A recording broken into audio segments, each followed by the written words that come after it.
ठीक है, देखो भाई, ठीक है। तो जब हम मेटल एंड नॉन मेटल पढ़ते हैं, तो जो मेटल एंड नॉन मेटल की सबसे इंपॉर्टेंट केमिकल प्रॉपर्टी जो है, उसके अंदर हम पढ़ते हैं reaction of metal with non metal के साथ में। तो एक मेटल जब किसी नॉन मेटल के साथ में रिएक्ट करता है, ठीक है, रिएक्शन करता है, तो क्या बनाता है? तो देखो, जब मेटल रिएक्ट करता है एक किसी भी नॉन मेटल के साथ में, तो एक बॉन्ड बनाता है। उस बॉन्ड को अपन क्या बोलते हैं? आयनिक बॉन्ड बोलते हैं। क्या बोलते हैं? आयनिक बॉन्ड बोलते हैं। ठीक है, और ये सबसे इंपॉर्टेंट टॉपिक है हमारे मेटल एंड नॉन मेटल का, सबसे इंपॉर्टेंट टॉपिक है, क्योंकि यहाँ से क्वेश्चन जो है बार बार पूछ जाते हैं। ठीक है, ये एनसीईआरटी में भी है, मैं आपको दिखा देता हूँ। ठीक है, जो अभी हम पढ़ेंगे, जैसे कि आपने देखा होगा कि एनसीईआरटी में है हमारे पास में, how do metal and non metal react. जो मेटल है वो मेटल है, जो नॉन मेटल है, वो आपस में कैसे रिएक्ट करते हैं, इनकी रिएक्शन कैसे होती है आपस में, और ये जो रिएक्शन करने के बाद में ये बॉन्ड जो बनाते हैं, उस बॉन्ड के बारे में आप समझाइए, उस बॉन्ड को क्या कहते हैं। ठीक है, तो आज अपन यही पढ़ने वाले हैं। तो देखो, तो इसमें हमें पता है कि जो मेटल होते हैं, जितने भी मेटल होते हैं, जितने भी इस यूनिवर्स में जो मेटल्स होते हैं, वो सारे के सारे मेटल क्या करते हैं? अपने अंदर एक टेंडेंसी रखते हैं। क्या रखते हैं? अपने अंदर एक टेंडेंसी रखते हैं। वो टेंडेंसी क्या है, इस चीज को समझना, कि जितने भी मेटल्स हैं, ये अपने लास्ट शेल के अंदर, ये अपने जो आउटर मोस्ट शेल होता है, जो लास्ट शेल जिसको अपन बोलते हैं, जो वैलेंसी शेल जो होता है, ये अपने जो आउटर मोस्ट जो शेल होता है इसके पास, किसी भी अगर मैं मेटल की बात करूं, तो इनके पास में जो आउटर मोस्ट शेल जो होता है, या जो लास्ट शेल जो होता है, उनके पास उस शेल में जो इलेक्ट्रॉन्स होते हैं, उन शेल में जो इलेक्ट्रॉन्स मौजूद होते हैं, ठीक है, वो इलेक्ट्रॉन्स क्या करते हैं? ये अपने अंदर से क्या करते हैं? डोनेट कर देते हैं। ठीक है, ये एक टेंडेंसी है। और डोनेट करने के बाद में ये क्या करते हैं? अपने ऊपर एक चार्ज लेके आते हैं। ठीक है, अब जब ये किसी चीज अपने अंदर से, अपने आउटर मोस्ट शेल से एक इलेक्ट्रॉन या दो इलेक्ट्रॉन या तीन इलेक्ट्रॉन दे रहे हैं, तो इनके ऊपर कौन सा चार्ज आएगा? पॉजिटिव चार्ज आएगा। कौन सा चार्ज आएगा? पॉजिटिव चार्ज आएगा। और अपन पॉजिटिव चार्ज को अपन क्या बोलते हैं? तो कैटायन बोलते हैं। तो देखो, हमें पता है कि जितने भी मेटल्स हैं वो सारे के सारे क्या करते हैं? इलेक्ट्रॉन्स को डोनेट करते हैं। ठीक है, इलेक्ट्रॉन्स को क्या करते हैं? डोनेट कर देते हैं, दे देते हैं। अब देने के बाद में उनके ऊपर एक चार्ज आता है, और जब इनके ऊपर नेट चार्ज आता है, तो वो नेट चार्ज है एक ही होता है, जिसे अब कहते हैं, उसको कहते हैं कैटायन। क्या कहते हैं? कैटायन बोलते हैं। अभी कैसे होता है देखो, अभी डोनेट क्यों करते हैं, अपने लास्ट शेल के अंदर से इलेक्ट्रॉन क्यों दे देते हैं? तो देखिए, हमें पता है कि केमिस्ट्री के अंदर एक रूल चलता है, या एक थ्योरी चलती है, जिसका नाम है एटॉमिक थ्योरी। उस थ्योरी के अकॉर्डिंग क्या होता है कि किसी भी एलिमेंट को स्टेबल होने के लिए, किसी भी एलिमेंट को स्टेबल होने के लिए क्या करना पड़ेगा? अपने इलेक्ट्रॉन्स को क्या करना पड़ेगा? क्या करना पड़ेगा? डोनेट करना पड़ेगा। हाँ, अपने इलेक्ट्रॉन्स को क्या करना पड़ेगा? या तो डोनेट करना पड़ेगा, ये लेना पड़ेगा, क्योंकि आपको पता है एटॉमिक थ्योरी यही कहती है ना, कि भाई किसी भी एलिमेंट को स्टेबल होने के लिए उसके लास्ट शेल में कितने इलेक्ट्रॉन होने चाहिए? मिनिमम 8 इलेक्ट्रॉन होने चाहिए। ठीक है, ऑक्टेट कंप्लीट होना चाहिए, ऑक्टेट। ठीक है, ऑक्टेट क्या होना चाहिए? पूरा होना चाहिए। तभी हम उस एलिमेंट को क्या करेंगे? स्टेबल मानेंगे। तभी हम उस एलिमेंट को क्या मानेंगे? स्टेबल मानेंगे।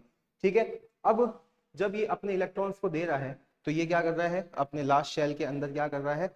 एक इलेक्ट्रॉन या दो इलेक्ट्रॉन को देके क्या कर रहा है? स्टेबिलिटी बढ़ा रहा है, स्टेबिलिटी इंक्रीज कर रहा है, स्टेबिलिटी कर रहा है। तो स्टेबिलिटी करने के लिए उसको क्या करना पड़ेगा? मतलब स्टेबिलिटी, स्टेबल होने के लिए क्या करना पड़ेगा? उसको ऑक्टेट पूरा करना पड़ेगा।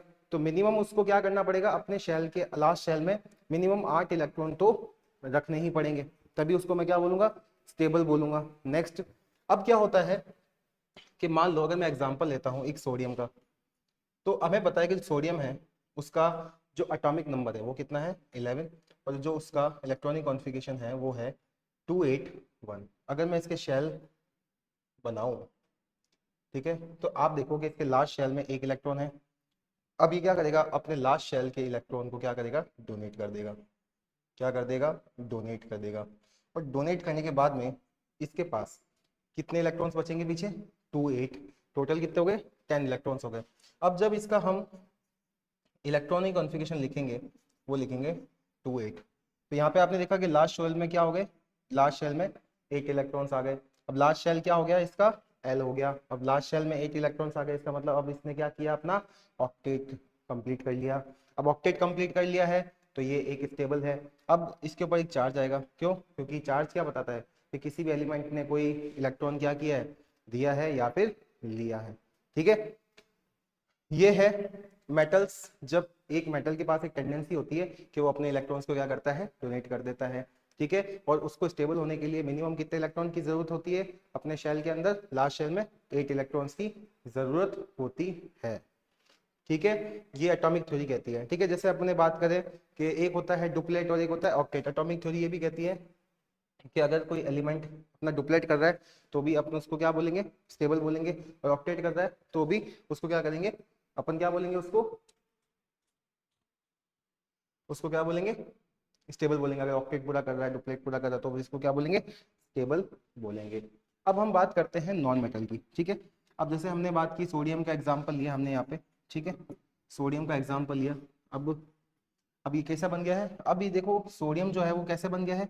अब सोडियम बिहेव कर रहा है एक नोबल गैस की तरह, नोबल गैस की तरह, क्योंकि आपको पता है नोबल गैस जो होते हैं वो सारे के सारे कैसे होते हैं, स्टेबल होते हैं। ठीक है, क्यों होते हैं? क्योंकि नोबल गैसेस के पास में जो भी इलेक्ट्रॉन्स होते हैं लास्ट शेल में, उनके क्या सारे के सारे इलेक्ट्रॉन्स क्या होते हैं, फुलफिल होते हैं। ठीक है, ना तो वो क्या करते हैं, डोनेट करते हैं, और ना ही क्या करते हैं, गेन करते हैं। ठीक है, आगे देखो।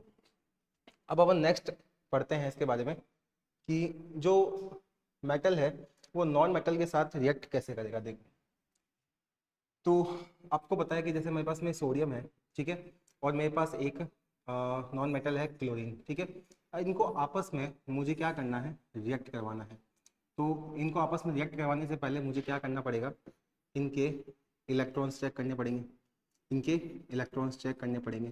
ठीक है, इसके पास में टोटल इलेक्ट्रॉन्स होते हैं 11। तो इसका जो शेल बनेगा KLM शेल के अंदर जब मैं इसके इलेक्ट्रॉन डालूंगा तो वो कितने आएंगे 281।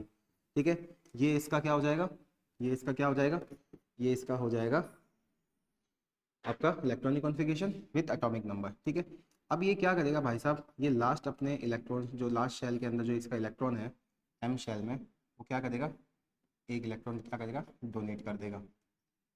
ठीक है, अभी जब डोनेट करेगा तो इसके ऊपर एक चार्ज आएगा। ठीक है, क्या आएगा, चार्ज पॉजिटिव आएगा। अब देखो, जब ये अपना एक इलेक्ट्रॉन दे देगा, एक इलेक्ट्रॉन दे देगा, बाहर निकाल देगा, तो इसके ऊपर कौन सा चार्ज आया, अब इसके ऊपर कौन सा चार्ज आया, एक इलेक्ट्रॉन बाहर निकल चुका है। ठीक है, अब एक इलेक्ट्रॉन बाहर निकलने के बाद में इसके ऊपर जो चार्ज आएगा वो कौन सा आएगा, पॉजिटिव चार्ज आएगा, +1 आएगा। ठीक है, 1 लिखो नहीं लिखो कोई फायदा नहीं है, पॉजिटिव बता देता है कि एक इलेक्ट्रॉन क्या किया उसने, डोनेट किया है अपने लास्ट शेल में से। ठीक है, अब अब ये इलेक्ट्रॉन को कौन क्या करेगा, एक्सेप्ट करेगा, इनको एक्सेप्ट कौन करेगा, अब ये एक्सेप्ट करेगा हमारा नॉन मेटल। अब नॉन मेटल कौन है, हमारा क्लोरीन है। कैसे करेगा देखो, अब क्लोरीन के बारे में हमें पता है कि क्लोरीन भी क्या करेगा, अपना ऑक्टेट पूरा करेगा। कि मैंने बताया ना आपको, ऑक्टेट पूरा नहीं होगा तो किसी भी एलिमेंट को अपन स्टेबल नहीं कह सकते। ठीक है, तो आपको पता है कि इसका जो एटॉमिक नंबर होता है वो 17 होता है, और इलेक्ट्रॉनिक कॉन्फ़िगरेशन होता है 287। ठीक है, अब देखो इसके लास्ट शेल में 8 इलेक्ट्रॉन्स नहीं है, तो कितने इलेक्ट्रॉन्स की रिक्वायरमेंट है इसको, एक इलेक्ट्रॉन की। अब जब ये एक इलेक्ट्रॉन किसी से लेके अपने ऑक्टेट को पूरा कर लेगा, तब मैं क्या कहूंगा, इसको स्टेबल एलिमेंट कहूंगा। ठीक है, अब जब ये किसी एक इलेक्ट्रॉन को कहीं से क्या कर लेगा, अपने शेल में डाल के स्टेबल हो जाएगा, तो इसको क्या बोलेंगे, कि इसने अपना ऑक्टेट पूरा कर लिया है। अब देखो कि मान लेते हैं क्लोरीन ने क्या किया, इस वाले इलेक्ट्रॉन को क्या किया, इस वाले इलेक्ट्रॉन को क्या किया, एक्सेप्ट कर लिया, इस वाले इलेक्ट्रॉन को क्या किया, एक्सेप्ट कर लिया। ठीक है, अब जब एक्सेप्ट कर लिया है, ये टेक और गिव का रिलेशन है। ठीक है, वो देगा, ये ले लेगा। ठीक है, अच्छा, फिर ये क्या बनाएगा, ये बनाएगा अपने पास में क्लोरीन नेगेटिव, क्योंकि इसके ऊपर क्या कौन सा चार्ज आएगा, नेगेटिव चार्ज आएगा। क्यों आएगा भाई नेगेटिव चार्ज, नेगेटिव चार्ज बताता है कि इसने क्या किया है, किसी से इलेक्ट्रॉन उधार लिया है, लिया है ना, लेने वाले पे चार्ज कौन सा आता है, नेगेटिव आता है। अब जब हम इसके पास में इसके इलेक्ट्रॉन्स देखेंगे तो वो होंगे 288। ये भी नोबल गैस बन गया, देख लो, ये भी नोबल गैस की तरह बिहेव कर रहा है, नोबल गैस की तरह, नोबल एलिमेंट की तरह बिहेव कर रहा है, ये देख लो। ठीक है, ये भी अपना क्या कर चुका है, अब ऑक्टेट पूरा कर चुका है। अब अब जब इनके पास जो इलेक्ट्रॉन्स होते हैं वो कंप्लीटली क्या हो जाते हैं, ट्रांसफर हो जाते हैं। जैसे मान लो जैसे ये इलेक्ट्रॉन जो कंप्लीटली ट्रांसफर हुआ है आपके पास, देखो ये इलेक्ट्रॉन कंप्लीटली क्या हुआ है, यहाँ से लेके यहाँ तक ट्रांसफर हुआ है। तो जब ये इलेक्ट्रॉन कंप्लीटली ट्रांसफर हो जाता है, ठीक है, और उससे जो बनने वाले बॉन्ड होते हैं उस बॉन्ड को अपन क्या बोलते हैं, आयनिक बॉन्ड बोलते हैं। कौन सा बॉन्ड बोलते हैं, कौन सा बंध होता है, आयनिक बंध। ठीक है, ये आयनिक बंध कब बनता है, जब अपने पास एक मेटल क्या करता है, जब अपने इलेक्ट्रॉन्स को क्या कर देता है, कंप्लीटली ट्रांसफर कर देता है किसी और नॉन मेटल के पास। ठीक है, when metals react with non metal, तो क्या होता है इसमें, transfer of electron from metals to non metals. ठीक है, तो इससे बनने वाले जितने भी बॉन्ड होते हैं वो क्या कहलाते हैं हमारे पास में, आयनिक बॉन्ड कहलाते हैं। तो अब हमारा टॉपिक शुरू होता है आयनिक बॉन्ड के ऊपर। ठीक है, अभी आयनिक बॉन्ड कैसे बनता है आओ समझते हैं। अब आयनिक बॉन्ड का फॉर्मेशन कैसे होता है, तो मैं समझाता हूँ आपको आयनिक बॉन्ड का फॉर्मेशन कैसे होता है। देखो, अब मुझे मान लो कि आयनिक बॉन्ड बनाना है, किस किस के बीच में बनाना है, मुझे बनाना है सोडियम और क्लोरीन के बीच में। अब मुझे यहाँ पे सोडियम और क्लोरीन के बीच में क्या बनाना है, एक आयनिक बॉन्ड बनाना है। ठीक है, मुझे कौन सा बॉन्ड बनाना है, आयनिक बॉन्ड बनाना है। अब इस आयनिक बॉन्ड का दूसरा नाम है इलेक्ट्रोवैलेंट बॉन्ड, इलेक्ट्रोवैलेंट कंपाउंड।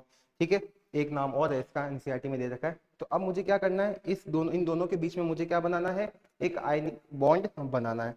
अब आयनिक बॉन्ड बनाने के लिए मुझे पता है कि मुझे इलेक्ट्रॉन्स को क्या करना पड़ेगा, ट्रांसफर करना पड़ेगा मेटल से नॉन मेटल की तरफ। ठीक है, अब जब मैं इलेक्ट्रॉन्स को कंप्लीटली ट्रांसफर कर दूंगा मेटल से नॉन मेटल की तरफ, अब जब वो इलेक्ट्रॉन एक्सेप्ट कर लेगा, वो डोनेट करके दूसरा एक्सेप्ट कर लेगा, वो देगा और वो लेगा, टेक एंड गिव का रिलेशन है। अब जब यहाँ पे इलेक्ट्रॉन्स कंप्लीटली ट्रांसफर हो जाएंगे, इसके बीच में जो भी फोर्स ऑफ अट्रैक्शन होगा वो बहुत ज्यादा होगा, क्योंकि आपको पता है कि दो अपोजिट चार्ज क्या करते हैं, एक दूसरे को अट्रैक्ट करते हैं, और अट्रैक्ट करके एक फोर्स ऑफ अट्रैक्शन जो होता है वो बहुत ज्यादा होता है इन दोनों के बीच में, चार्जेस की वजह से। तो आपको पता है कि चार्जेस की वजह से ज्यादा फोर्स ऑफ अट्रैक्शन होगा, और जो बॉन्ड बनेगा वो कहलाएगा आयनिक बॉन्ड। ठीक है, अब देखो कैसे बनेगा भाई, कैसे बनेगा। तो मुझे पता है कि सोडियम का जो इलेक्ट्रॉनिक कॉन्फ़िगरेशन है वो कितना होता है, 281 होता है। ठीक है, 281 होता है। ठीक है, 281 होता है। जब ये क्या करेगा, अपने अंदर से एक इलेक्ट्रॉन को क्या करेगा, लास्ट शेल के इलेक्ट्रॉन को क्या करेगा, डोनेट कर देगा। ठीक है, जब ये लास्ट शेल के इलेक्ट्रॉन को क्या करेगा, डोनेट कर देगा, तो इसका जो इलेक्ट्रॉनिक कॉन्फ़िगरेशन हो जाएगा वो हो जाएगा 28। ठीक है, फिर यहाँ पे आ जाएंगे इसके पास अब 10 इलेक्ट्रॉन। अब क्या किया इसने, इसने क्या किया, इसने यहाँ पे इलेक्ट्रॉन को क्या किया, इसने यहाँ पे इलेक्ट्रॉन को क्या किया, डोनेट कर दिया। कैसे किया डोनेट, कैसे किया भाई डोनेट, देखो। ठीक है, कैसे किया भाई डोनेट, इसने क्या किया, अपने अंदर से इलेक्ट्रॉन को बाहर निकाला और पीछे क्या छूट गया, पॉजिटिव चार्ज छूट गया। ठीक है, पीछे क्या रह गया, पॉजिटिव चार्ज रह गया। ठीक है, अब ये जो इलेक्ट्रॉन है, अब ये जो इलेक्ट्रॉन है, ये इलेक्ट्रॉन कौन एक्सेप्ट करेगा, इसके साथ रिएक्ट करने वाला नॉन मेटल करेगा। ठीक है, अब वही बात देखो भाई, नॉन मेटल क्या करेगा, वो उसको भी तो अपना ऑक्टेट पूरा करना है। देखो, ऑक्टेट पूरा कर रहे, ऑक्टेट पूरा करने के लिए क्या कर रहे हैं, ये आपस में मिलकर एक बॉन्ड बना रहे हैं, इनको दोनों को ऑक्टेट पूरा करना है। वो क्या कर रहा है, वो अपना इलेक्ट्रॉन निकाल के स्टेबल होना चाहता है। ठीक है, वो अपना इलेक्ट्रॉन निकाल के स्टेबल होना चाहता है। ठीक है, क्योंकि एक ऑक्टेट रूल लगता है, एक ऑक्टेट रूल क्या कहता है कि कभी किसी भी एलिमेंट के पास अगर आप 8 इलेक्ट्रॉन देख पा रहे हो उसके शेल में, तो आप उसको स्टेबल ही कहोगे। ठीक है, वो अनस्टेबल नहीं है, वो स्टेबल है। ठीक है, तो यहाँ पे क्या हो रहा है कि वो दे रहा है और ये ले रहा है, और इन दोनों को क्या करना है, अपने पास 8 इलेक्ट्रॉन को फुलफिल करना है, अपने इलेक्ट्रॉन्स को फुलफिल करना है। 8 इलेक्ट्रॉन्स को मिनिमम तो इनके पास होने चाहिए, तभी ये क्या करेंगे, अपने आप को स्टेबल मानेंगे, स्टेबल कहेंगे। तो यहाँ पे ऑक्टेट जो है वो रूल लग रहा है, तो ऑक्टेट रूल के हिसाब से इसके पास कितने इलेक्ट्रॉन होने चाहिए, 8 इलेक्ट्रॉन होने चाहिए भाई। तो इसका क्या आएगा, 287 आएगा। अब क्या होगा कि इसके पास लास्ट शेल के अंदर, यहाँ पे आप देख सकते हैं, इसके पास यहाँ पे ये जो लास्ट शेल है, ये आप देख सकते हैं, इसके बाद लास्ट शेल के अंदर यहाँ पे कितने इलेक्ट्रॉन है भाई, 7 इलेक्ट्रॉन है। कितने इलेक्ट्रॉन है, 7 इलेक्ट्रॉन है। अब इसके पास जब ये 7 इलेक्ट्रॉन है, अब एक इलेक्ट्रॉन क्या करेगा, सोडियम क्या करेगा, इसके साथ जुड़ जाएगा, ये इलेक्ट्रॉन इसके साथ जुड़ जाएगा। तो टोटल अब कितने इलेक्ट्रॉन हो गए, 8 इलेक्ट्रॉन हो गए। ठीक है, लास्ट शेल के अंदर एक इलेक्ट्रॉन आ गया। अब जब लास्ट शेल में एक इलेक्ट्रॉन आ जाएगा, तो ये बन जाएगा Cl नेगेटिव, चार्ज हो जाएगा Cl नेगेटिव, एक इलेक्ट्रॉन लिया ना। अब इसका जो इलेक्ट्रॉनिक कॉन्फ़िगरेशन आएगा वो कितना आएगा, 288 आएगा। कितना आएगा, 288 आएगा। अब आप देखो काउंट करो कितने हो गए इसके पास में, 2 8 10, और 10 और 8 कितने हो गए, 18। तो यहाँ पे हो गए 18। ठीक है, क्या किया इसने, इसने क्या किया, इसने सोडियम का जो इलेक्ट्रॉन है, सोडियम का जो इलेक्ट्रॉन है वो क्या किया, यहाँ से एक्सेप्ट किया और अपना ऑक्टेट पूरा कर लिया है। ठीक है, इसने यही किया, अपना सोडियम का जो इलेक्ट्रॉन था वो क्या किया, कंप्लीटली ट्रांसफर हो गया, और कंप्लीटली ट्रांसफर होके क्या किया, यहाँ पे चला गया। अब वो कंप्लीट जब ट्रांसफर हो गया तो उससे बनने वाले जितने भी बॉन्ड हैं वो कहलाएंगे आयनिक बॉन्ड। यही डेफिनेशन है इसकी, किसी भी आयनिक बॉन्ड की। ठीक है, अब देखो जब इन्होंने आपस में ऐसे बॉन्ड बना लिया, अब इलेक्ट्रॉन को क्या करेंगे अपन, ट्रांसफर करेंगे। इलेक्ट्रॉन डॉट से बताता हूँ मैं आपको। अब देखो कैसे हुआ इलेक्ट्रॉन ट्रांसफर। अगर मैं इलेक्ट्रॉन डॉट से बताऊँ आपको इसकी स्ट्रक्चर कि इलेक्ट्रॉन कैसे कंप्लीटली ट्रांसफर होता है, तो देखो, तो यहाँ पे देखिए जब मैं इसका फॉर्मेशन करूंगा, एक मिनट, ये क्या होता है, इसमें आपको मैं फॉर्मेशन करवा कर दिखाता हूँ, फॉर्मेशन ऑफ NaCl। ठीक है, तो देखिए कैसे हुआ। आपको पता है कि सोडियम के पास में लास्ट शेल में एक इलेक्ट्रॉन है। यहाँ पे मैं इलेक्ट्रॉन क्या कर रहा हूँ, डॉट से या क्रॉस से बताऊंगा, एक को क्रॉस से बताऊंगा, एक को डॉट से बताऊंगा। ठीक है, अब यहाँ पे सोडियम के पास में क्या है, लास्ट शेल में एक इलेक्ट्रॉन रहता है, 281 है ना, आपको पता है ऐसे। सोडियम के पास में लास्ट शेल में यहाँ पे कितने इलेक्ट्रॉन है, 1 इलेक्ट्रॉन है। ठीक है, 1 इलेक्ट्रॉन है। अभी 1 इलेक्ट्रॉन को क्या करूंगा, मैं डॉट से रिप्रेजेंट करूंगा। क्यों, क्योंकि मुझे तो इस इलेक्ट्रॉन को क्या करना है, ट्रांसफर करना है। तो एक इलेक्ट्रॉन को मैं डॉट से बताऊंगा, और इस वाले जो क्लोरीन के पास जितने भी इलेक्ट्रॉन्स होंगे लास्ट शेल में, उनको मैं क्या बताऊंगा, क्रॉस से बताऊंगा। ठीक है, अब देखो यहाँ पे मेरे पास में क्लोरीन है। ठीक है, अब इस क्लोरीन के पास में भी आपको पता है कि लास्ट शेल में कितने इलेक्ट्रॉन है भाई, 287 है। तो देखो इसको मैं क्रॉस से बताऊंगा, 7 इलेक्ट्रॉन, 1 2 3 4 5 6 7। ठीक है, समझ में आ गई। अब इन दोनों को क्या करना है, दोनों को एक बॉन्ड बनाना है मिलके। कैसे बनेगा भाई बॉन्ड, दोनों को एक बॉन्ड बनाना है। क्या हुआ, नहीं इसमें वो चल रहा है। ठीक है, चलो इसमें एक क्या होगा, अब देखो, अब आपको पता है कि जो इलेक्ट्रॉन होगा, मैंने क्या किया, इलेक्ट्रॉन को कंप्लीटली ट्रांसफर किया, किस पे डाल के, किस पे डाल दिया इलेक्ट्रॉन को, क्लोरीन पे डाल दिया। अब क्लोरीन ने क्या किया, उस इलेक्ट्रॉन का क्या किया, एक्सेप्ट किया, रिसीव कर लिया। तो अब जब ये इलेक्ट्रॉन रिसीव कर लेगा यहाँ से, अभी जब ये इलेक्ट्रॉन आपस में क्या कर लेगा, ये रिसीव कर लेगा। ठीक है, अभी देखो इलेक्ट्रॉन जो है यहाँ पे, इसने रिसीव कर लिया, तो ये जब इलेक्ट्रॉन यहाँ पे रिसीव हो जाएगा इसके पास में, ठीक है, ऐसे।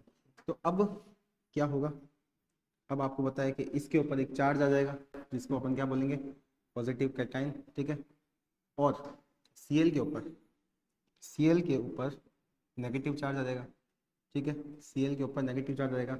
और ये इलेक्ट्रॉन्स को भी आपको शो करना है। कैसे शो करोगे, क्रॉस से या डॉट से, कि भाई आए हैं इलेक्ट्रॉन्स, यहाँ पे कंप्लीट ट्रांसफर हुआ है। सोडियम का दिखाना पड़ेगा, ये देखो ये सोडियम का ऐसे चल के आया है, और ये देखो क्रॉस जो इलेक्ट्रॉन है किसके हैं, ये सारे क्लोरीन के हैं।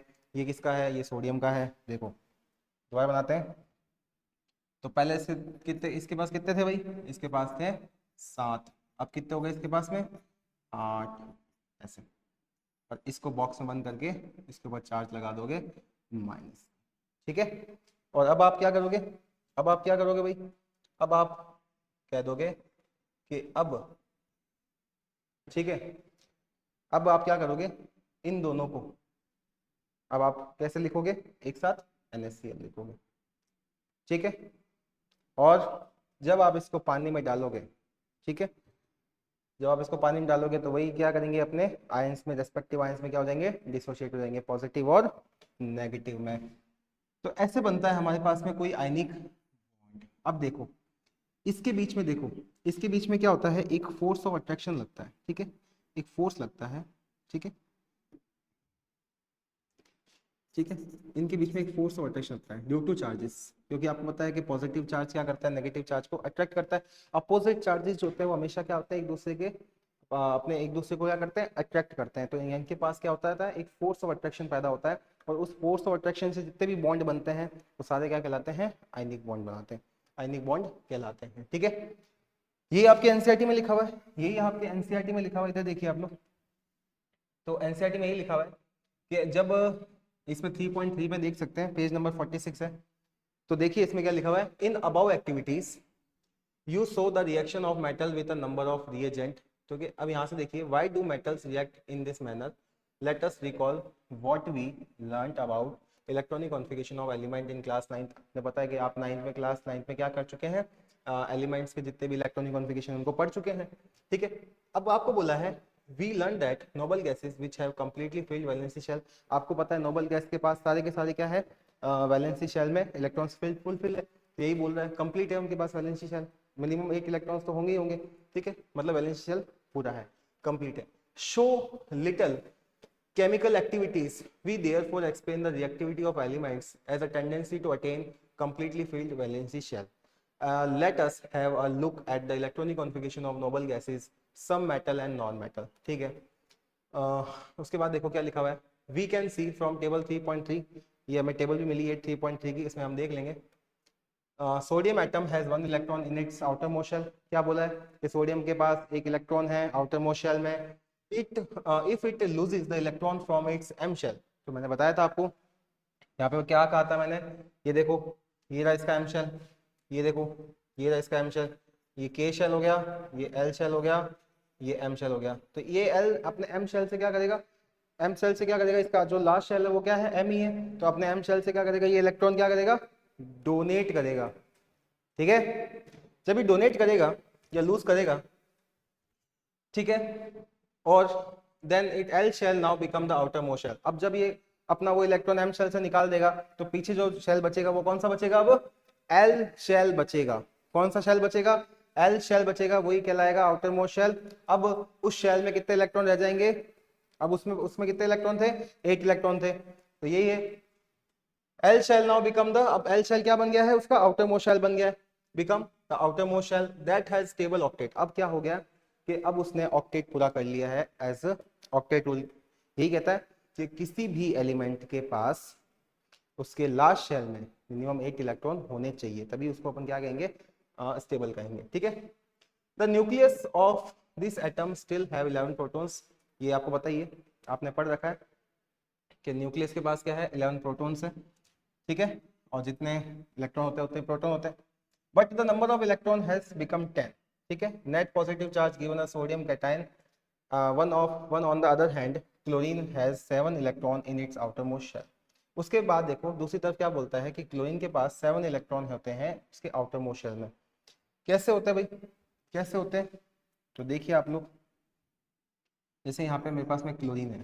ठीक है, अब इस क्लोरीन का इलेक्ट्रॉनिक कॉन्फ़िगरेशन कितना होता है भाई, इस क्लोरीन का इलेक्ट्रॉनिक कॉन्फ़िगरेशन होता है मेरे पास में, इस क्लोरीन का इलेक्ट्रॉनिक कॉन्फ़िगरेशन होता है मेरे पास में, ये 17 पाते हैं, तो 2 8 7। ठीक है, ये है मेरे पास में के शेल, ये है मेरे पास में एल शेल, और ये है मेरे पास में एम शेल। अब लास्ट शेल में बोला है, जो लास्ट आउटर मोस्ट शेल होता है उसमें कितने इलेक्ट्रॉन है, उसमें लास्ट में इलेक्ट्रॉन है 7 इलेक्ट्रॉन, आप देख सकते हैं। ठीक है, अच्छा उसके बाद हम देखते हैं और क्या बोला है भाई इसमें, और क्या बोला है भाई इसमें। ठीक है, और क्या बोला है भाई इसने, ये वो टेबल दे रखी है आपको, नोबल गैसेस कुछ बता रखे हैं, हीलियम, नियॉन, आर्गन, उनके एटॉमिक नंबर और उनके रेस्पेक्टिव इलेक्ट्रॉनिक कॉन्फ़िगरेशन के साथ मेंशन कर रखा है। देख लो लास्ट शेल में इनके पास ये डुप्लेट पूरा करके बैठा है, इनके पास ऑक्टेट ऑक्टेट है। ठीक है, 8 इलेक्ट्रॉन है लास्ट शेल में। ठीक है, तो ये स्टेबल है। ठीक है, ये देखो ये स्टेबल है। ठीक है, एटॉमिक थ्योरी यही कहती है कि लास्ट शेल में या तो 2 या फिर 8 इलेक्ट्रॉन होने चाहिए, तभी वो क्या माना जाएगा, स्टेबल माना जाएगा। ठीक है, अब यहाँ पे देखो कुछ मेटल्स के बारे में बता रखा है, मेटल के बारे में बता रखा है, सोडियम है, मैग्नीशियम है, एल्यूमिनियम है, पोटेशियम है, कैल्शियम है, उनके यहाँ पे एटॉमिक नंबर भी दे रखा है। सोडियम का 11 होता है, मैग्नीशियम का 12 होता है, एल्यूमिनियम का 13 होता है, पोटेशियम का 19 होता है, कैल्शियम का 20 होता है, और उनके यहाँ पे बना रखे हैं इलेक्ट्रॉनिक कॉन्फ़िगरेशंस। ठीक है, जैसे देखो सोडियम का 281 होता है, मैग्नीशियम का 282 होता है, एल्यूमिनियम का 283 होता है, पोटेशियम का 288 होता है, कैल्शियम का 2882 होता है। तो आप देख सकते हो कि ये जो लास्ट शेल है, ये जो लास्ट शेल है इन लास्ट शेल में कहीं भी आपको 8 इलेक्ट्रॉन आ रहे हैं नजर में? कहीं भी क्या आपको 8 इलेक्ट्रॉन नजर आ रहे हैं? नहीं आ रहे। तो ये क्या करेंगे, ये 8 इलेक्ट्रॉन को लाने के लिए क्या करेंगे, अपने लास्ट शेल में से इलेक्ट्रॉन को क्या करेंगे, लूज कर देंगे, डोनेट कर देंगे। ये लाने के लिए कि भाई मुझे तो अपने लास्ट शेल में कितने इलेक्ट्रॉन चाहिए, 8 इलेक्ट्रॉन चाहिए, तो 8 इलेक्ट्रॉन के लिए क्या करेंगे, ये लूज कर देंगे। ठीक है, डोनेट कर देंगे। और ये जब डोनेट करेंगे तो ये क्या बनाएंगे, अपने ऊपर एक पॉजिटिव चार्ज क्रिएट करेंगे, पॉजिटिव चार्ज लेके आएंगे अपने ऊपर। ठीक है, अब यहाँ पे सेम देखो उसी के बारे में बता रखा है, मेटल नॉन मेटल के बारे में। यहाँ पे कुछ नॉन मेटल दे रखे हैं, नाइट्रोजन भी दे रखा है, ऑक्सीजन, फ्लोरीन, फॉस्फोरस और सल्फर एंड क्लोरीन। अब नाइट्रोजन का देखो, नाइट्रोजन का यहाँ पे दे रखा है आपके पास में, नाइट्रोजन का यहाँ पे दे रखा है 7, जैसे इलेक्ट्रॉनिक कॉन्फ़िगरेशन दे दिया यहाँ पे, कितना दे दिया 2 5। ठीक है, इलेक्ट्रॉनिक कॉन्फ़िगरेशन कितना दे दिया भाई 2 5। ठीक है, 2 5। ऑक्सीजन का कितना है 2 6, फ्लोरीन का कितना है 2 7। एटॉमिक नंबर आप देख सकते हैं 9 है। तो शेल के अंदर जो इलेक्ट्रॉन्स बढ़ते हैं, पहले अपन फर्स्ट शेल को फिल करते हैं, उसके बाद में नेक्स्ट शेल को, फिर उसके बाद में फिर नेक्स्ट शेल को। ऐसा नहीं है कि पहले वाले फिल नहीं है तो अगले वाले पे चले गए, ठीक है, अगला वाला फिल नहीं है फिर उससे अगले वाले पे चले गए, ऐसा नहीं होना चाहिए। ठीक है, फॉस्फोरस का 15 होता है तो पहले वाले में 2 इलेक्ट्रॉन्स, फिर 8, फिर उसके बाद 5। ठीक है, अब आप यहाँ पे भी देख सकते हो कि इन सबके लास्ट शेल में, इन सबके लास्ट शेल में कहीं भी 8 इलेक्ट्रॉन्स नजर आ रहे हैं आपको? नहीं नजर आ रहे हैं, कहीं भी नजर नहीं आ रहे हैं। अब इनको भी क्या करना पड़ेगा, इनको भी अपना ऑक्टेट पूरा करना पड़ेगा। ठीक है, अब जब इनको ऑक्टेट पूरा करना है तो ये क्या कर सकते हैं, ये क्या कर सकते हैं, इनके पास एक ऑप्शन होता है कि ये किसी से अपना, ये किसी के जो इलेक्ट्रॉन्स है वो क्या कर सकते हैं, एक्सेप्ट कर सकते हैं, गेन कर सकते हैं, ले सकते हैं। अब देखो, मान लेते हैं कि भाई क्लोरीन है, अगर क्लोरीन अपने अंदर से 7 इलेक्ट्रॉन्स को, लास्ट शेल में जो 7 इलेक्ट्रॉन है उसको डोनेट करता है, मान लेते हैं कि डोनेट कर भी देता है, तो भैया इलेक्ट्रॉन्स निकालने के लिए बहुत ज़्यादा एनर्जी की रिक्वायरमेंट होती है। अपने अंदर से इतने सारे इलेक्ट्रॉन को निकालने के लिए क्लोरीन को बहुत ज़्यादा क्या करेगी, बहुत सारी एनर्जी की रिक्वायरमेंट होगी। तो इससे अच्छा है कि वो एक इलेक्ट्रॉन ले ले और क्या हो जाए, स्टेबल हो जाए। अब जब ये एक इलेक्ट्रॉन ले लेगा, एक इलेक्ट्रॉन ले लेगा, तो ये अच्छी बात है कि वो अच्छी बात है कि इसमें 7 इलेक्ट्रॉन निकालना, ये तो अच्छी बात नहीं है। क्यों नहीं है, क्योंकि यहाँ पे हाई एनर्जी की डिमांड है, यहाँ पे हाई एनर्जी की डिमांड है, और इसके पास इतनी हाई एनर्जी है नहीं कि अपने अपने अंदर से 7 इलेक्ट्रॉन को क्या करे, निकाल दे। तो यहाँ पे जब ये इलेक्ट्रॉन निकालेगा 7 इलेक्ट्रॉन अपने अंदर से, तो यहाँ पे इसको हाई एनर्जी की रिक्वायरमेंट पड़ेगी, और जो कि इसके पास नहीं है। तो इसके पास क्या है, एक ही ऑप्शन है, इसके पास एक ही ऑप्शन है, वो है इसको गेन ही करना पड़ेगा। किससे, किसी भी अदर एलिमेंट से जो क्या कर रहा है, डोनेट कर रहा है अपना इलेक्ट्रॉन। ठीक है, अब यहाँ पे देखो नेक्स्ट, अब यहाँ पे आप नेक्स्ट देखो क्या लिखा हुआ है, and it's require one or more electron to complete this octet if sodium and chlorine were to react the electron lost by sodium। आपने बताया इलेक्ट्रॉन लॉस्ट, आपको बताया जैसे सोडियम ने अपना इलेक्ट्रॉन लॉस्ट किया, ठीक है, could be taken by chlorine, chlorine ने क्या किया, उसको एक्सेप्ट किया, ले लिया। आफ्टर गेन एन इलेक्ट्रॉन, तो उसके बाद में क्या किया, उस इलेक्ट्रॉन को गेन किया, इलेक्ट्रॉन को, and the chlorine atom gets unit negative charge. वो तो हमें पता है कि जितने इलेक्ट्रॉन्स लेगा, जितने इलेक्ट्रॉन्स अपने ऊपर लेगा, उसके ऊपर कितना चार्ज आएगा, नेगेटिव चार्ज आता जाएगा। एक लेगा तो एक आएगा, 2 लेगा तो 2 आएगा, 3 लेगा तो 3 आएगा। ठीक है, माइनस का चार्ज इसके ऊपर आएगा। ठीक है, अब देखो, बिकॉज एक न्यूक्लियस है 17 प्रोटॉन, अब आपको पता है कि उसके न्यूक्लियस में कितने प्रोटॉन है, 17 है। ठीक है, पहले कितने थे, पहले 17 थे, अभी भी 17 ही है। ठीक है, एटॉमिक नंबर कितना होता है, 17 होता है, जितने इलेक्ट्रॉन होते हैं प्रोटॉन।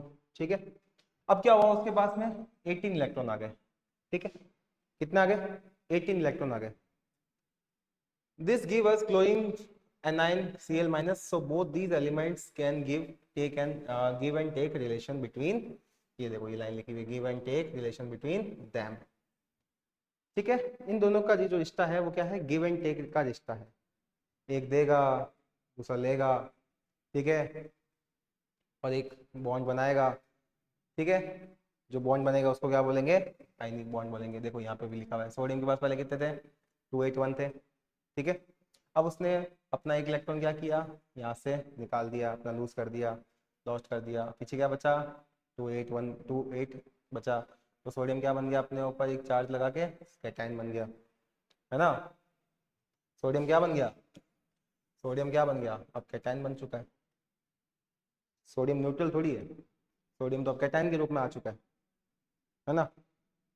तो सोडियम अब कैटायन बन चुका है, ठीक है।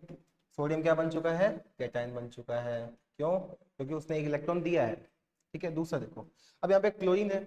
अब क्लोरीन के पास हमें पता है 287 होते हैं, एक इलेक्ट्रॉन की इसको क्या है, रिक्वायरमेंट है। तो ये वही इलेक्ट्रॉन को क्या करेगा, यहाँ से गेन करेगा और क्या बना देगा, 288 इलेक्ट्रॉनिक कॉन्फ़िगरेशन, और ये बना देगा क्लोरीन एनाइन, क्लोराइड एनाइन बना देगा।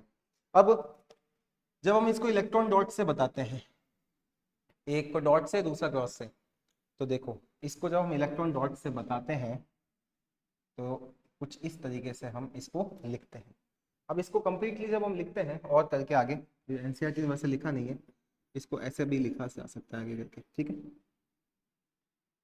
इसको ऐसे भी लिखा जा सकता है, अब बनेगा हमारे पास में NC, ठीक है। इस तरीके से हम बना सकते हैं किसी भी आयनिक बॉन्ड को इलेक्ट्रॉन ट्रांसफर करके।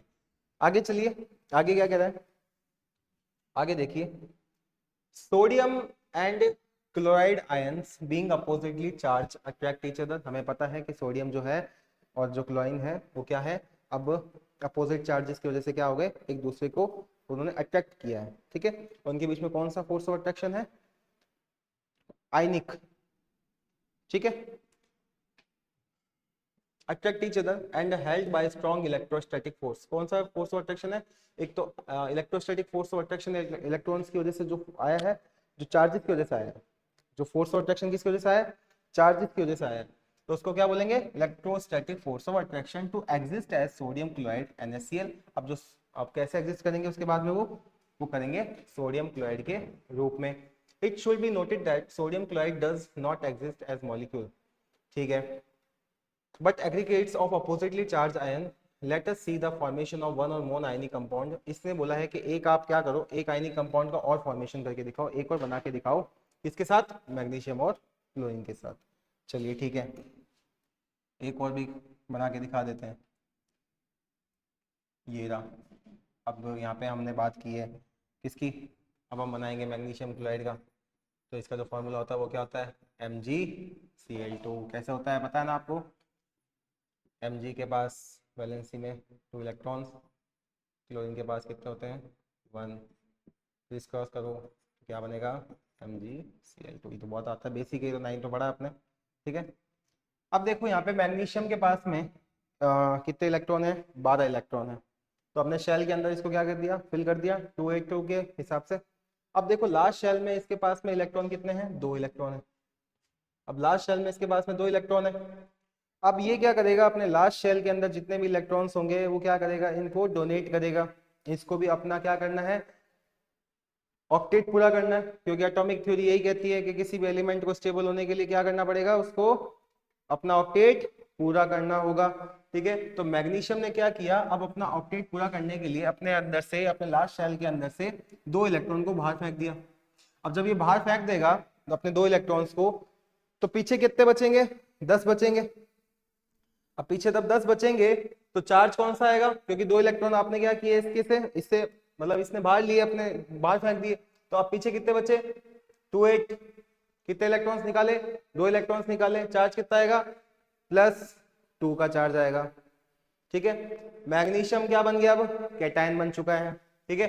अब देखो उसके दूसरे साइड क्लोरीन क्या कर रहा है, अपना इलेक्ट्रॉन्स क्या कर रहा है, एक्सेप्ट कर रहा है, क्योंकि यहाँ पे अब 2 क्लोरीन है, MgCl2 है ना।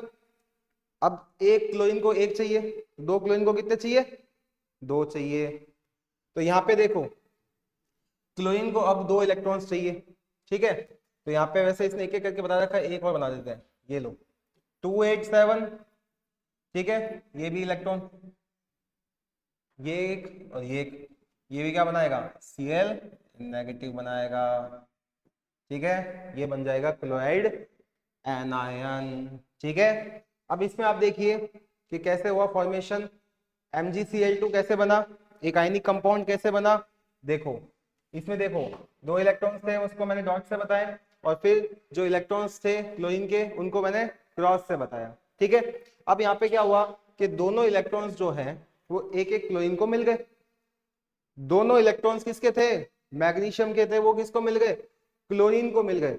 अब क्लोरीन ने क्या किया, उन इलेक्ट्रॉन्स को एक्सेप्ट किया और अपना क्या किया, ऑक्टेट पूरा किया। अब जब ऑक्टेट पूरा कर लेंगे तो इसके ऊपर चार्ज वही मैग्नीशियम का +2 आ जाएगा, क्योंकि 2 इलेक्ट्रॉन इसने क्या किए, दिए, और इसके ऊपर कितना आएगा, -2 आएगा, ठीक है।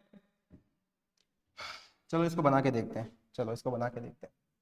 अपन एनसीईआरटी के अकॉर्डिंग चलते हैं, लेकिन इसको अपन खुद बना के देखते हैं कैसे बनता है। तो यहाँ पे मेरे पास में मैग्नीशियम क्लोराइड था, ठीक है। तो मैग्नीशियम के ऊपर 2 क्या है, इलेक्ट्रॉन है क्लास शेल में, तो मैंने इसको डॉट से बता दिया। अब इन 2 इलेक्ट्रॉन्स को निकाल के तभी मैं तो इसका ऑक्टेट पूरा कर पाऊंगा। तो यहाँ पे मैंने क्लोरीन लिख लिए 2 ऐसे, ठीक है। ये एक क्लोरीन यहाँ पे, एक क्लोरीन यहाँ पे, 1 2 3 4 5 6 और एक 7, इसके पास भी यही 7 होंगे, ठीक है, ये 7। अब यहाँ पे देखो क्या हुआ, यहाँ पे क्या हुआ कि अब 7 और 7 कितने हुए, 14 हुए। इसको भी एक इलेक्ट्रॉन चाहिए, इसको भी एक इलेक्ट्रॉन चाहिए, किस लिए चाहिए, बिकॉज ऑक्टेट को पूरा करने के लिए, ठीक है। अब यहाँ पे ऑक्टेट को पूरा करने के लिए क्या करेगा, मैग्नीशियम को बोलेगा कि मुझे क्या चाहिए, भाई इलेक्ट्रॉन चाहिए, तो मैग्नीशियम क्या करेगा, इसको एक इलेक्ट्रॉन दे देगा। इसने भी कहा मैग्नीशियम को मुझे एक इलेक्ट्रॉन चाहिए, तो मैग्नीशियम इसको भी एक इलेक्ट्रॉन दे देगा। और जब ये इलेक्ट्रॉन दे देगा मैग्नीशियम, तो मैग्नीशियम क्या बना देगा, मैग्नीशियम क्या बन जाएगा, Mg+2, ठीक है। और हमारे पास में क्लोरीन क्या बन जाएगा, क्लोरीन बन जाएगा हमारे पास में, क्या बन जाएगा भाई, क्लोरीन।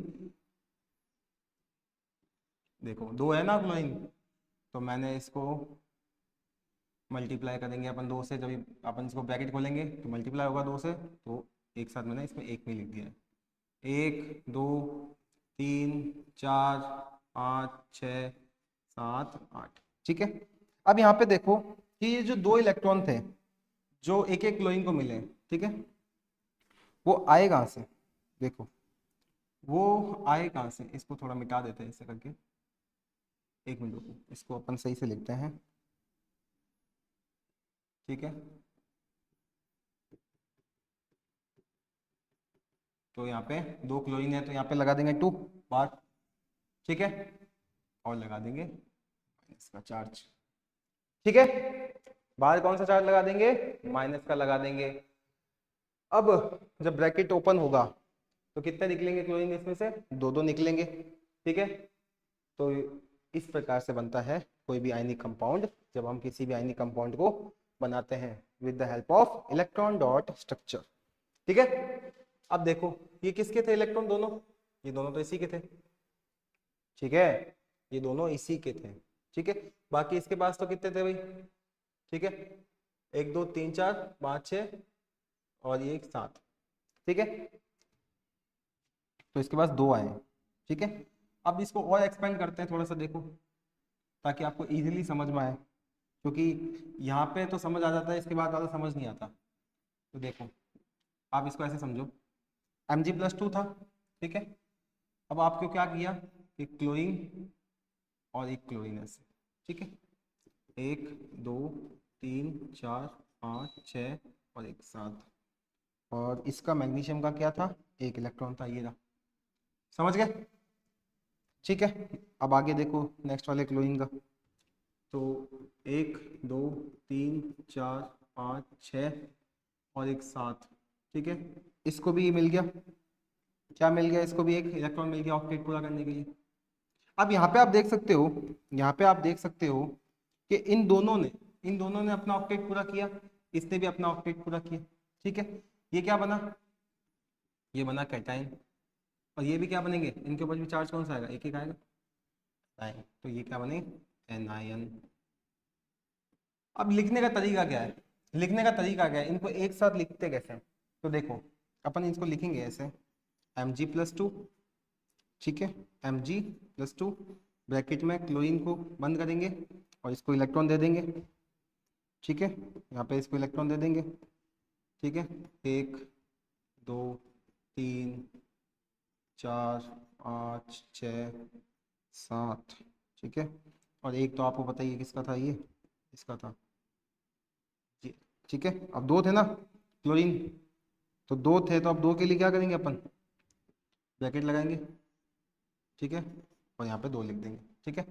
और चार्ज कौन सा आएगा, अब नेगेटिव आएगा, ठीक है। इसके अंदर दो क्लोरीन है, एक क्लोरीन के ऊपर एक है, तो दो क्लोरीन के ऊपर दो नेगेटिव चार्ज, ऐसे। और फिर हम आगे करके लिख देंगे, अब दो बन गया MgCl2, ठीक है, ऐसे बनता है। चलो नेक्स्ट देखो,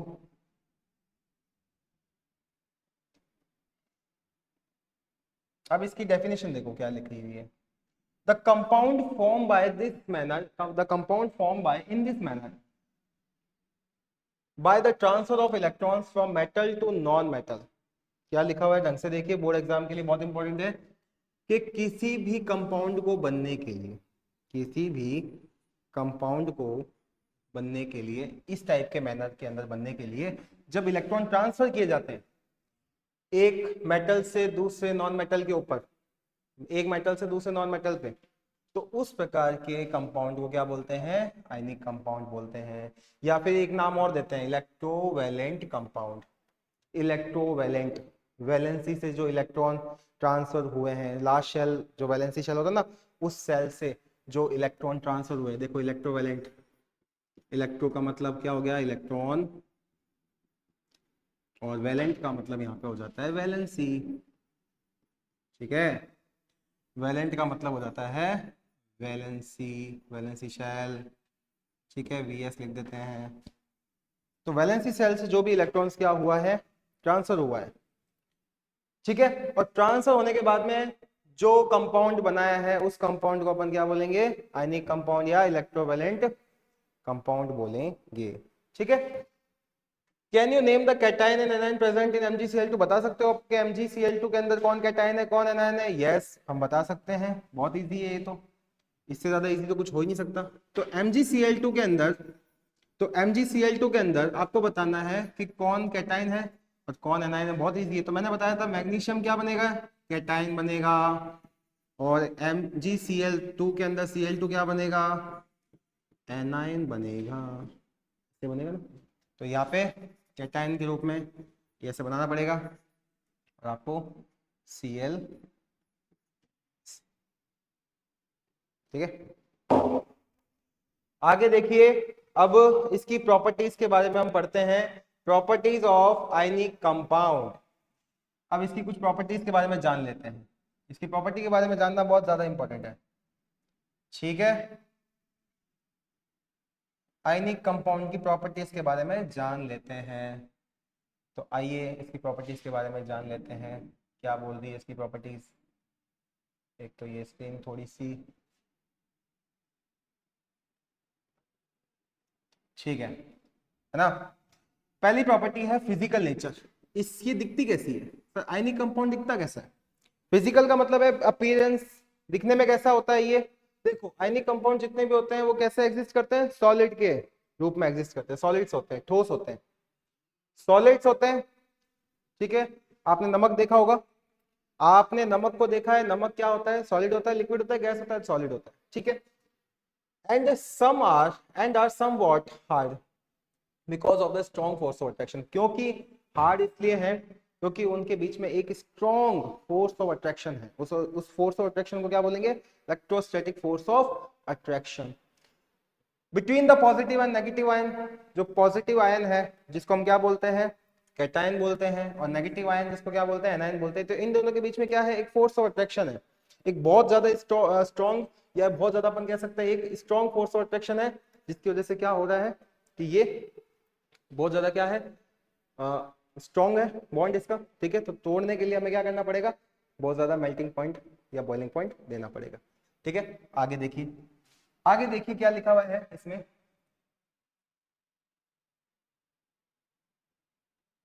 these compound are generally brittle. Brittle का मतलब होता है नाजुक, क्या होता है, नाजुक। ब्रिटल का मतलब होता है नाजुक। ये कंपाउंड जैसे होते हैं जनरली कैसे होते हैं, ये कंपाउंड जनरली ब्रिटल होते हैं। ब्रिटल का मतलब होता है नाजुक, दिखने में कैसे होते हैं, ये नाजुक होते हैं कि थोड़ा ही अगर आप इन पे प्रेस करोगे, ठीक है, और थोड़े से मारोगे ऐसे जोर से, तो ये क्या हो जाएंगे, टूट जाएंगे। ठीक है, ये क्या हो जाएंगे, टूट जाएंगे। पहली प्रॉपर्टी समझ में आ गई। दूसरा देखिए, दूसरी प्रॉपर्टी है melting and boiling point. Melting point और बॉइलिंग पॉइंट ज्यादा ही होता है, मैंने बताया था। क्यों ज्यादा होता है, क्योंकि इनके बीच में बहुत ज्यादा inter ionic force of attraction होता है। दो चार्जेस के बीच में इतना ज्यादा फोर्स ऑफ अट्रैक्शन होता है कि इनको तोड़ने के लिए ज्यादा एनर्जी चाहिए, है ना। तो मेल्टिंग पॉइंट और बॉइलिंग पॉइंट की टेबल दी हुई है एनसीईआरटी में, वो आप देख सकते हैं, ये रही। ये देखो, जैसे NaCl का मेल्टिंग पॉइंट होता है 1074, 1074। बॉइलिंग पॉइंट होता है 1686। उसके बाद में लिथियम क्लोराइड का ये भी देखो, सारे आयनिक कंपाउंड आपको दे दिए, सारे के सारे आपको आयनिक कंपाउंड दे दिए, उनके मेल्टिंग पॉइंट दे दिए, उनके बॉइलिंग पॉइंट दे दिए। तो देखो सबके इतने हाई है। और सबसे ज्यादा होता है कैल्शियम ऑक्साइड का मेल्टिंग पॉइंट, जैसे देखो सबसे ज्यादा है 2850 केल्विन, केल्विन में ध्यान रखना। और यहाँ पे किसका ज्यादा है भाई, यहाँ पे ज्यादा है इसका कैल्शियम ऑक्साइड का बॉइलिंग पॉइंट। ठीक है, ये टेबल दे रखी है 3.4 पे, ठीक है, पेज नंबर 48 पे ये टेबल दे रखी है, तो आप यहाँ से देख सकते हो। सेकंड प्रॉपर्टी जो है वो है हमारी मेल्टिंग और बॉइलिंग पॉइंट। ठीक है, कुछ आयनिक कंपाउंड, सम आयनिक कंपाउंड, तो कुछ आयनिक कंपाउंड्स की क्या दे रखी है, मेल्टिंग पॉइंट और बॉइलिंग पॉइंट की टेबल दे रखी है एनसीईआरटी में, वो आप देख सकते हैं। उसके बाद नेक्स्ट आता है, और इसका रीजन भी पूछा जाता है कि why melting and boiling melting and boiling point are high, क्यों होते हैं, बिकॉज स्ट्रॉन्ग, यहां से देखिए, दिस इज बिकॉज, इसलिए होता है high because considerable amount of energy is required.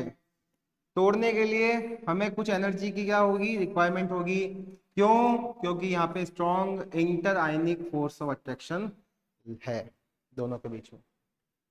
Inter का मतलब होता है बीच में, बिटवीन, दोनों के बीच में, एक सोडियम और क्लोरीन के बीच में जो फोर्स ऑफ अट्रैक्शन है, उसको तोड़ने के लिए हमें कुछ एनर्जी की रिक्वायरमेंट पड़ती है। आगे देखिए, सॉल्युबिलिटी।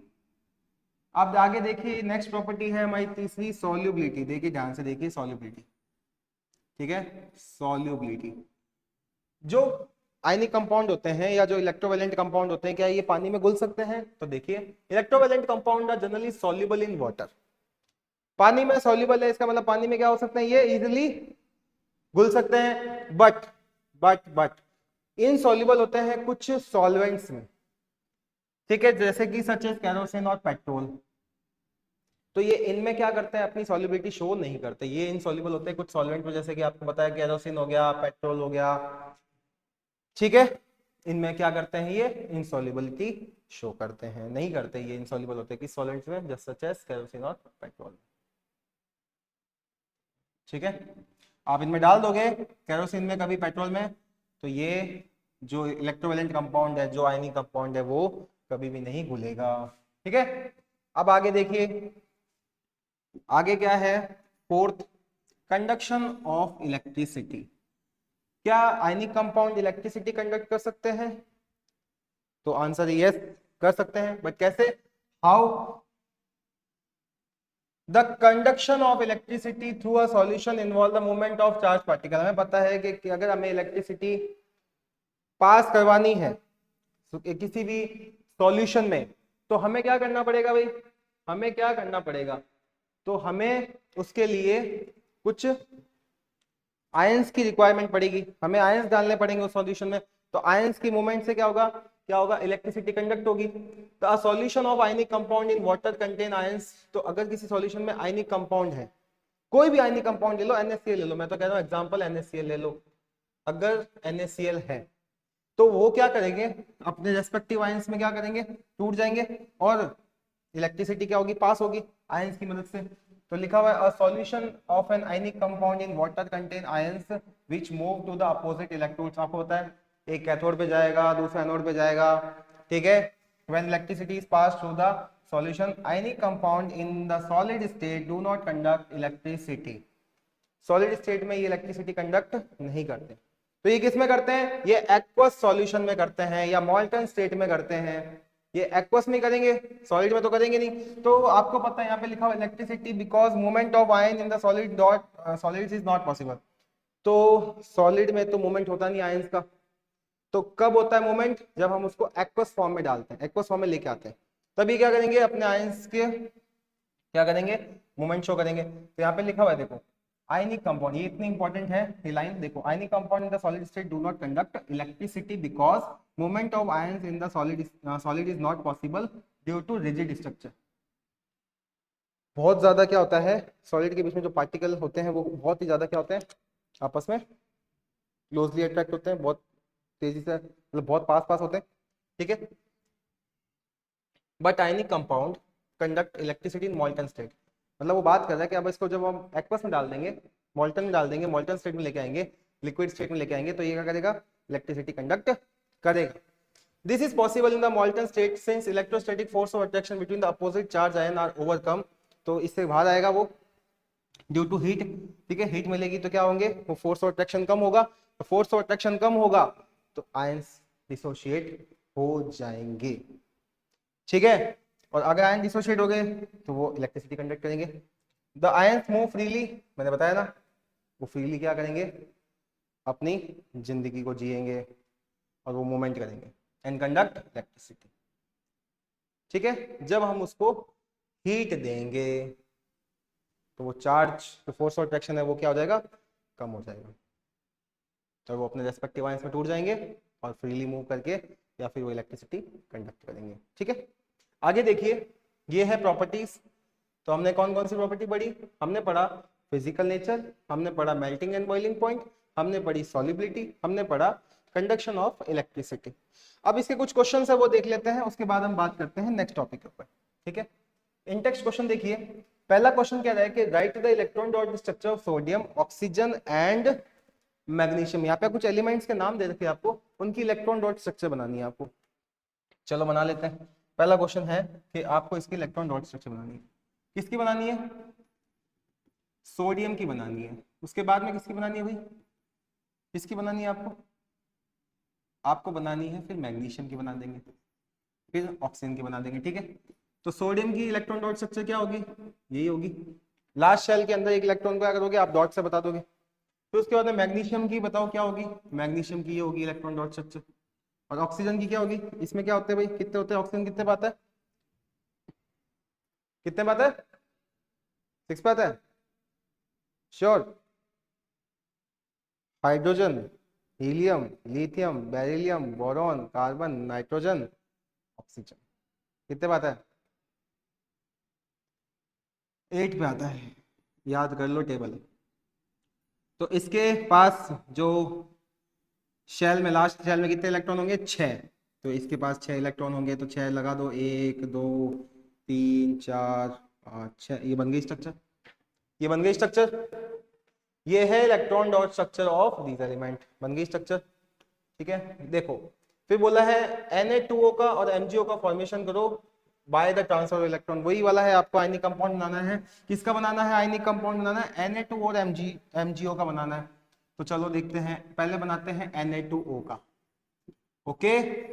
तो देखो यहाँ पे 2 सोडियम है, पहले 2 सोडियम को अलग अलग लिखो ऐसे, एक एक सोडियम को क्या करो? इलेक्ट्रॉन डॉट स्ट्रक्चर से ऐसे फिल करो, ऐसे बनाओ, क्योंकि एक सोडियम के ऊपर एक होगा लास्ट शेल में इलेक्ट्रॉन, तो 2 पे कितने होंगे? 2 होंगे। उसके बाद में ऑक्सीजन की डिमांड कितनी है? ऑक्सीजन की डिमांड है 2 इलेक्ट्रॉन्स की। ऑक्सीजन की डिमांड कितनी है यहाँ पे? 2 इलेक्ट्रॉन्स की डिमांड है यहाँ पे, क्योंकि भाई ऑक्सीजन को चाहिए 2 इलेक्ट्रॉन, 6 तो थे ही उसके पास ऑलरेडी, एक को क्रॉस से, दूसरा डॉट से, 6 थे। अब यहाँ पे देखो क्या हुआ, यहाँ पे हुआ थोड़ा सा ट्रांसफर, है ना, माइग्रेट, ट्रांसफर हो गया। अब यहाँ पे देखो सोडियम जो था, एक सोडियम ने कहा कि ये ले भाई, तू भी ले ले, और इसने कहा ये ले भाई, एक तू मेरा भी ले ले, तू हो जा स्टेबल, मैं तो हो गया, तू भी हो जा।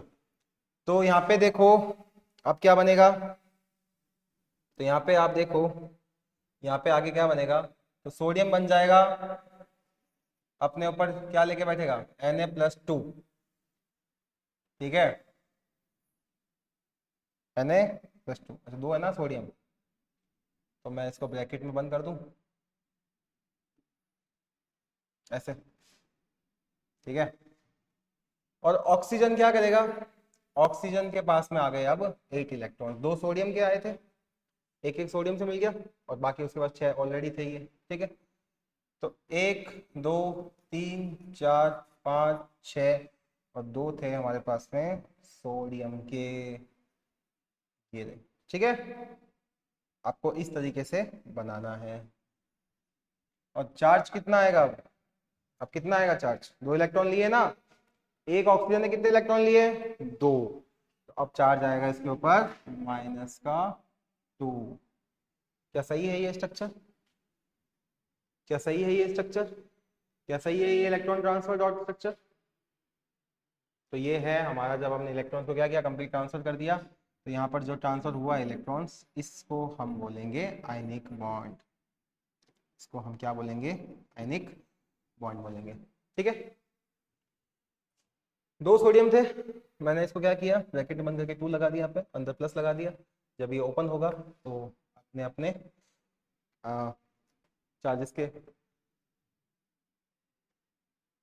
अंदर से निकलेगा, ठीक है। ऑक्सीजन के साथ मैंने क्या किया, उसको मैंने 8 इलेक्ट्रॉन्स दिए, 8 इलेक्ट्रॉन्स दिए, और यहाँ पे मैंने क्या किया, उसके ऊपर चार्ज लगा दिया -2, क्योंकि उसने 2 इलेक्ट्रॉन्स क्या किए थे, किसी से लिए थे, किससे लिए थे, सोडियम से लिए थे।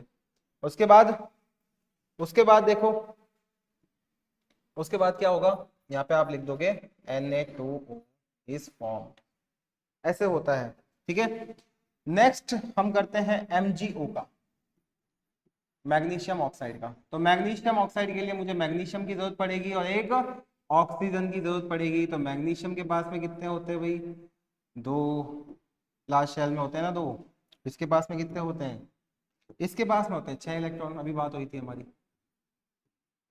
तो ये क्या करेगा यहाँ पे, ये क्या करेगा यहाँ पे, मैग्नीशियम इसको 1 इलेक्ट्रॉन और 1 इलेक्ट्रॉन, अपने दोनों इलेक्ट्रॉन दे देगा।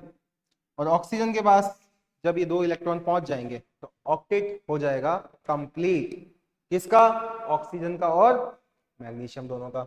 अब आपको पता है कि जब ये दोनों अपने ऑक्टेट को पूरा कर लेंगे तो ये तो स्टेबल हो गए, और स्टेबल हो गए तो ये कौन सा बॉन्ड बनाएंगे, आयनिक बॉन्ड बनाएंगे। चलो अपने अपने आयंस में क्या करेंगे, ये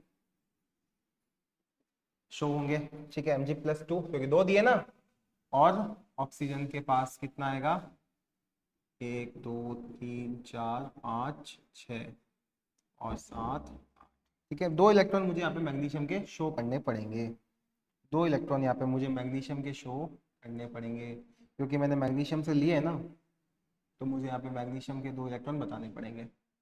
अब कितना चार्ज आएगा इसके ऊपर, +2 आएगा या +1 आएगा, 2 इलेक्ट्रॉन लिए ना भाई ऑक्सीजन ने, तो इसके ऊपर आएगा -2, ठीक है। क्या बन जाएगा ये, MgO, नोट डाउन कर ले आप इसको, ठीक है।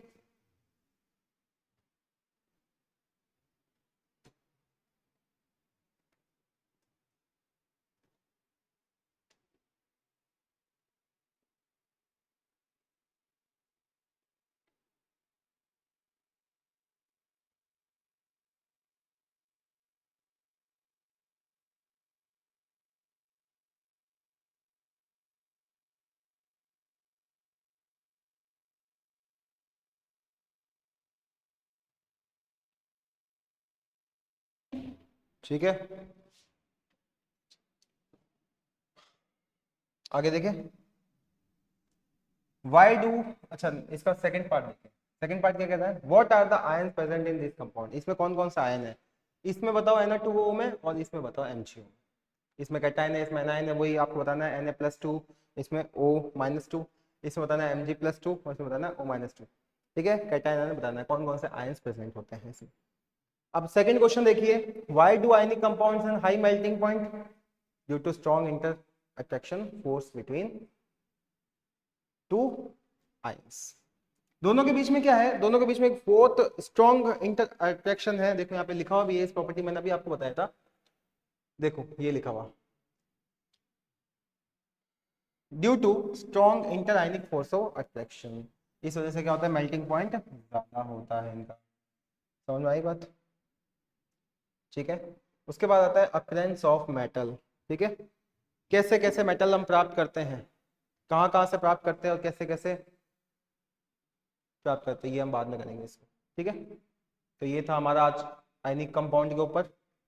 ठीक है, जो कि मोस्ट इंपॉर्टेंट है एग्जाम के लिए, एग्जाम के पॉइंट ऑफ व्यू के लिए। इसके फॉर्मेशंस के ऊपर क्वेश्चन आता है और इसकी प्रॉपर्टी के ऊपर क्वेश्चन आता है। और यहाँ पे इसका एक फिगर दे रखा है 3.8, इसमें बता रखा है कि हम जब सॉल्ट डालते हैं तो इलेक्ट्रिसिटी कंडक्ट होती है। ठीक है, सॉल्ट सॉल्यूशन अंडर टेस्ट। ठीक है, तो ये बल्ब ग्लो करके दिखाया है इसने, क्योंकि यहाँ पे आयंस का क्या हुआ, मूवमेंट हुआ। ये हमने आज पढ़ लिया है, properties of ionic compound, formation पढ़ लिया था, उसके बारे में हमने पढ़ा। ठीक है, कैसे होता है एक एलिमेंट से दूसरे एलिमेंट पे जब इलेक्ट्रॉन ट्रांसफर होता है तो कौन सा बॉन्ड बनता है, वो सब पढ़ा हमने। ठीक है, ये टेबल भी डिस्कस करी हमने। उसके बाद में हमने क्या पढ़ा, ठीक है, ये भी जाना कि मेटल की टेंडेंसी क्या है और नॉन मेटल की टेंडेंसी क्या है। उसके बाद में हमने पढ़ा ये वाली प्रॉपर्टी जो मोस्ट इंपॉर्टेंट है, इसके ऊपर थोड़ा सा ध्यान रखना, इसके ऊपर काफी क्वेश्चंस आते हैं बोर्ड एग्जाम पे। ठीक है, तो ये है how do metals and non metals react each other, दोनों एक दूसरे से कैसे रिएक्ट करते हैं इसके ऊपर। ठीक है, थैंक यू सो मच।